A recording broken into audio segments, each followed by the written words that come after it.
By Alison Johnson. Thank you, Presiding Officer, and I thank the Cabinet Secretary for advance sight of her statement.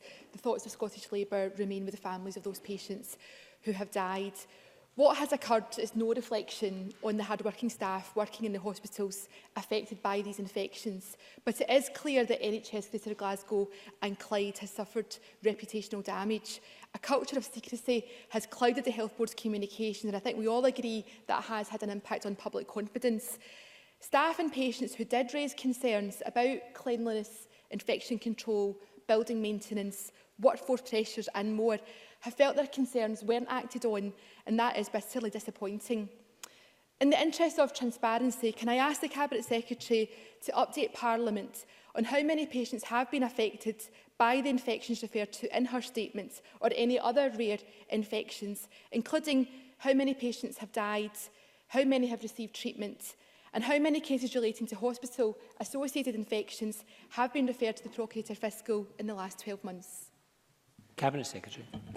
I'm grateful to Ms Lennon for that question. In terms of the detail that she's asking for, in order to be absolutely certain that I provide the accurate detail, if the member is content and other members, then I will write to you later on today with the answer to all of those specifics, including the PF question, as far as we know that, and make sure that that is shared with the other party spokespersons on health, so that they too have that information.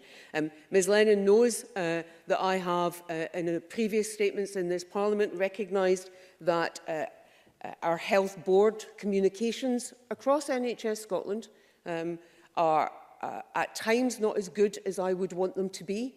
I personally take the view that if you have information, you should give it to people, that there is nothing worse than a vacuum in which people fill with their understandable worries and anxieties.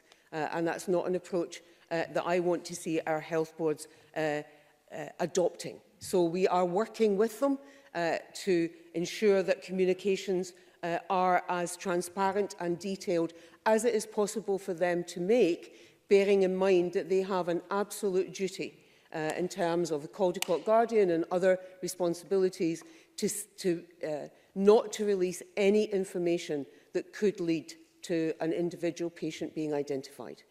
So that curtails them to some extent, but perhaps not always across our boards to the extent to which they believe themselves to be curtailed. I am also aware of concerns raised in the past in Greater Glasgow and Clyde. Some of those now is information that I have, and I will ensure that that information is passed to that independent review. I know that the individuals raising that information or raising those matters with me will make sure of that too, but that information in my hands, I have given them the commitment that I will make sure it is passed on, and so that that review has the benefit of historic information as well as current information and evidence it may choose to take.